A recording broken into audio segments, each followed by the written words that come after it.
Do share your views concerning this topic by calling us on the following numbers. It's +2711 714 6843, 714 6847 and 714 6857, or interact with us on Twitter at SA Media Monitor as well as on Facebook. It's Media Monitor, including of course our email address mediamonitor@sabc.co.za. Very good morning to you.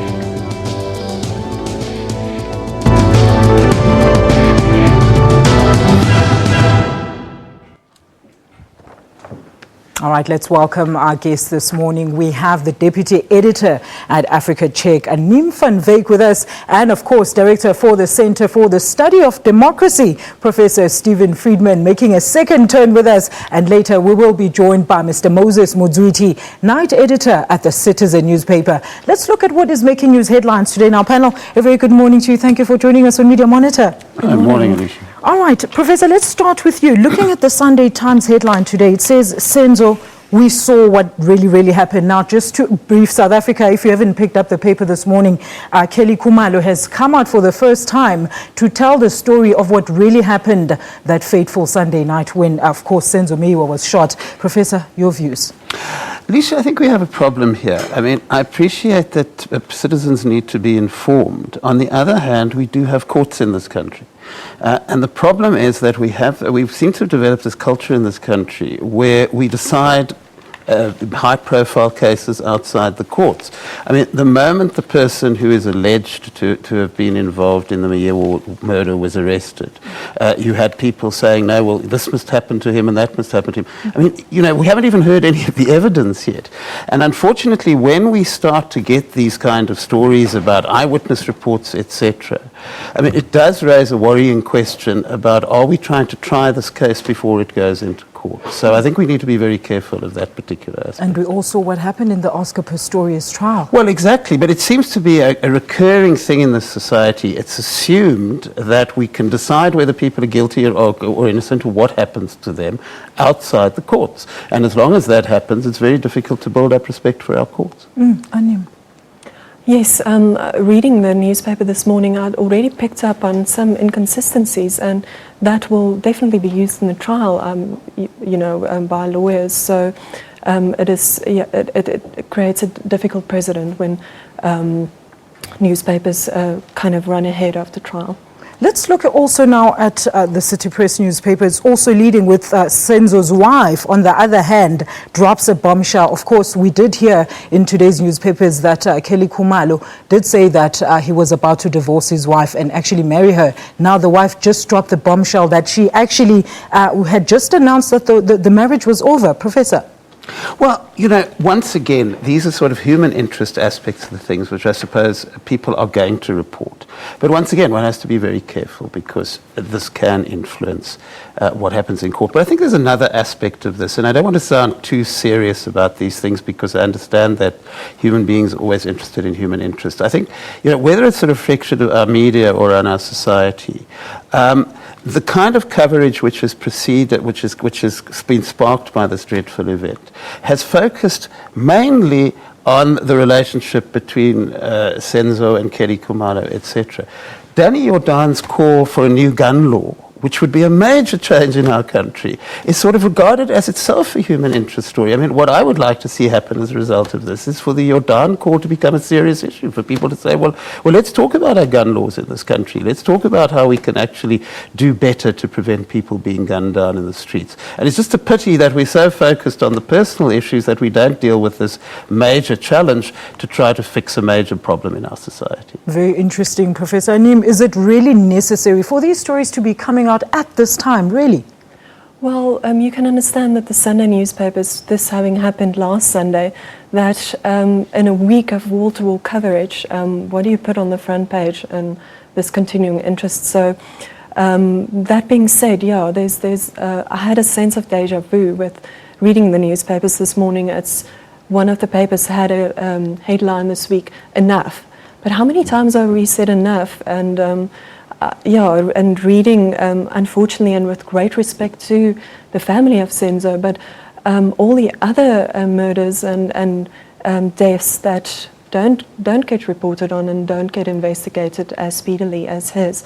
There's a whole bigger context to the story than just the feuding between families. Let me just add something. I agree with you entirely. But look, I think the media sometimes have an opportunity when something dreadful like this happens to a celebrity, which also happens to a great many other people. But then you can use that opportunity to say, well, let's go and focus on the lives of ordinary people who are affected by this. And sadly, that hasn't happened. It's an opportunity that's been missed to use this event to show how South Africans who are not famous are subject to the same sort of problem and the same sort of life-threatening situation. Yes. What I missed was somebody going into Vosloorus and speaking to the people exactly. there, taking the crime stats from the area and presenting it. Is this a once-off occurrence? Does it happen every Sunday night? Are people scared? Do they lock their doors? Do they get private security firms? That has been missing in this whole tabloid-like coverage.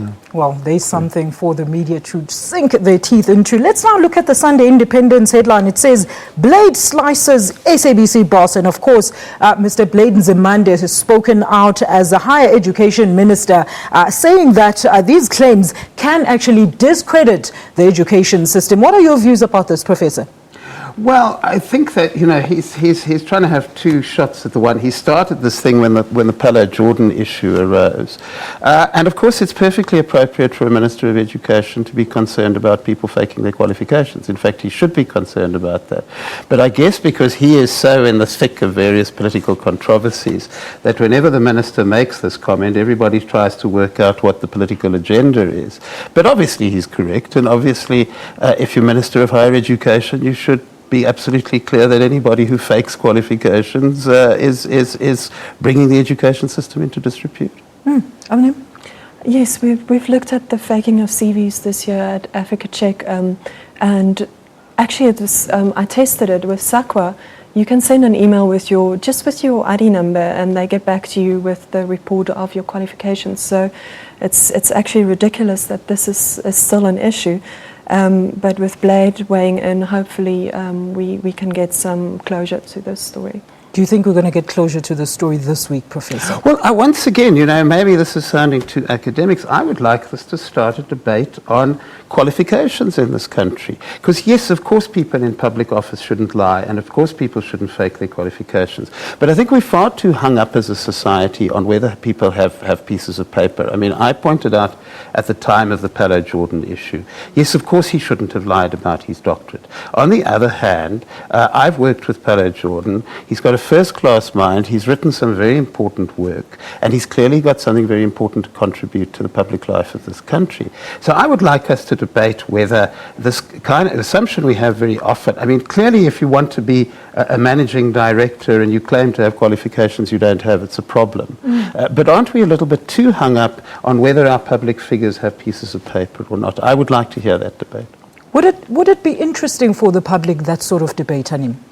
Definitely, but in this case, there has been lying. Somebody had claimed in their applications that they possess these qualifications, so that really needs to keep being focused on. But definitely, people have said that, you know, this intense focus on whether people have the qualifications or not misses the bigger picture. So definitely. But Professor, then how should media assist in terms of bringing out that relevant angle to the public?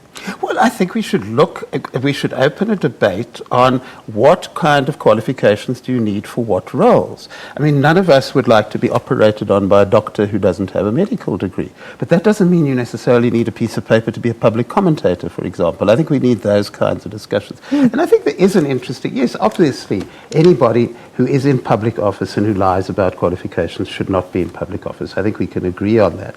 But I think there's an interesting debate to be happened. What, if somebody is the chair of a public corporation like the SABC, what kind of degrees should they have? Some people would argue that your degrees are not the issue.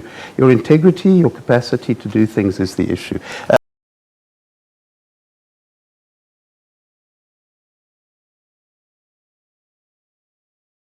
And we do need to have that conversation. In terms of a job, that would be a very interesting debate, actually, there, Professor. All right, well, that's how we end our review, our newspaper review segment. We're going to take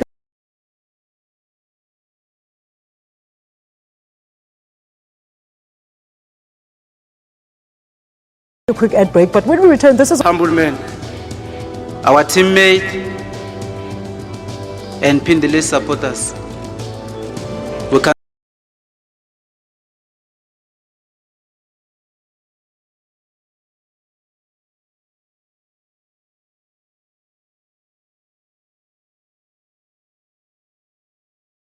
see phindile anymore.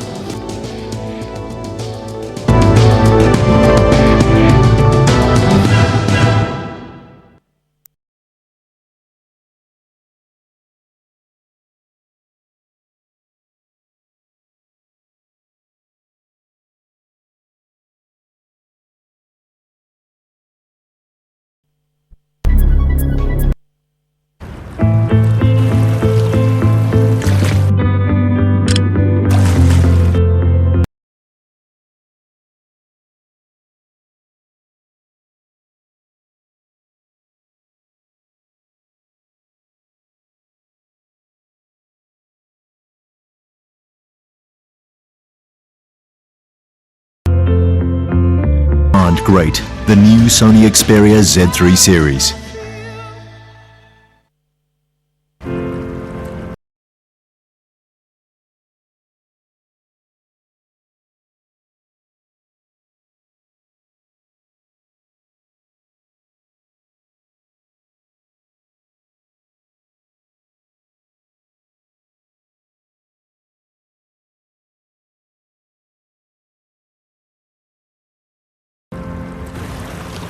And get a free 12-month music streaming subscription.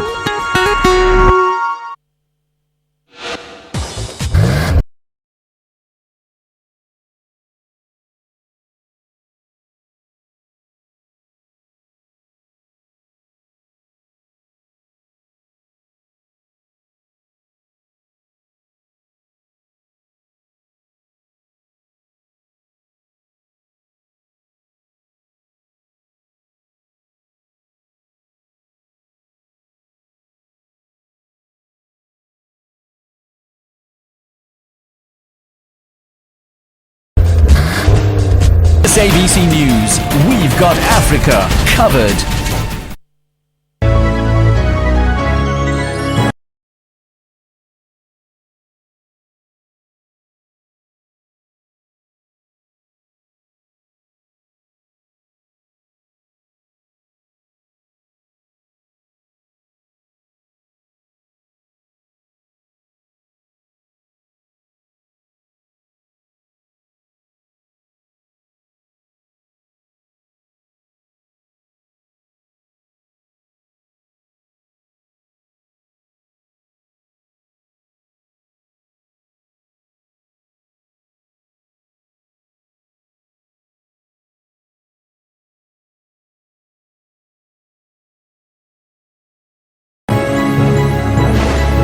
To bid farewell to an iconic sports figure, and with heavy hearts to celebrate Senzo's life.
All right, you can start calling us, of course, and sharing your views up.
about the obituaries, and of course you can also give.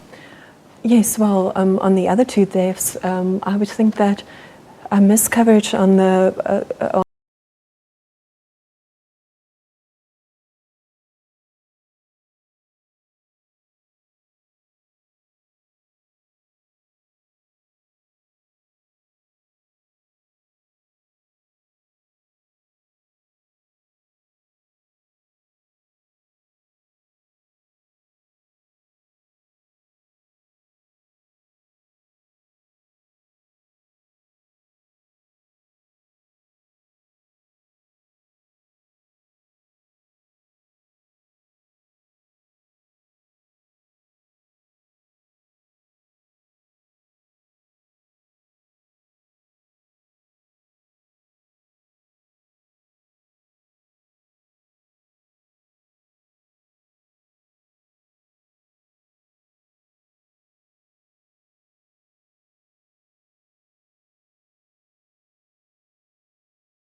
on traffic accidents on that specific. At a lot of, and this is not the first time it's happened, it happens with all these events.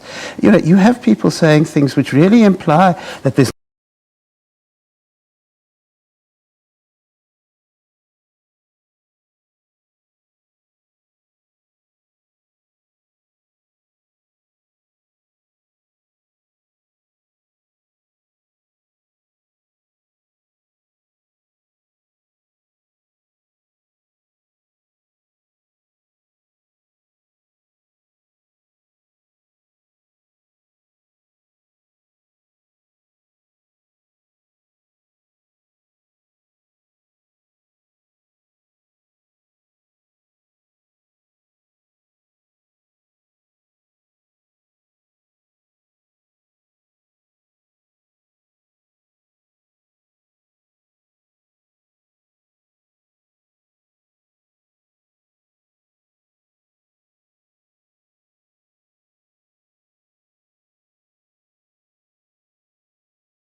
no need for courts, there's no need for, and the one for Senzo.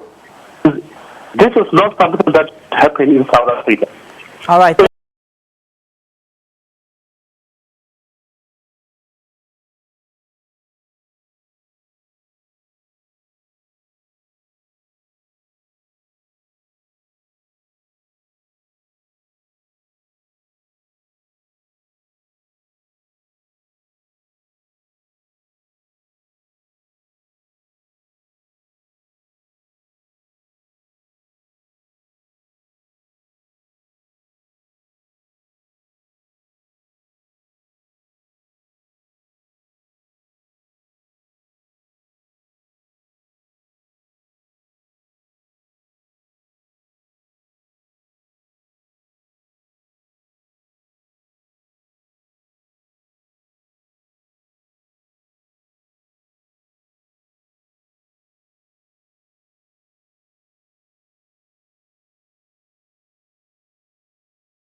Thank you, Joe.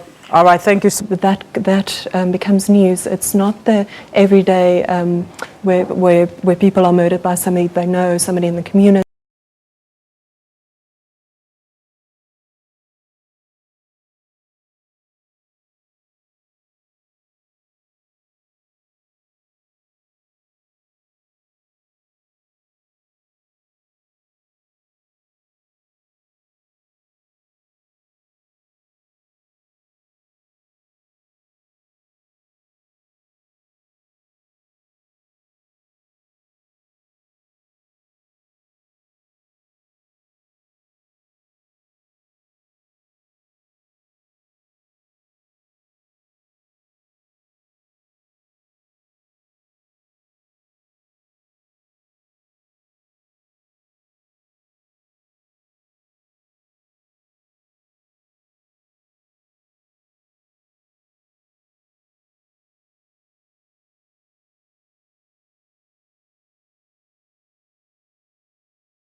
It's fueled by drugs and alcohol.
misconduct. Do you think that media has gone out to give us the full story on what this misconduct was all about? Yeah, I think so. I mean, there's been a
A lot of really good pieces. Muzwiti, who is the night editor at the Citizen newspaper. A very good morning to you, sir. Thank you for joining us. Morning, Alicia. I suppose let's start with you.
back in the news, the shocking failing to get the criminals in book, to also to investigate in Kelly Kumalo.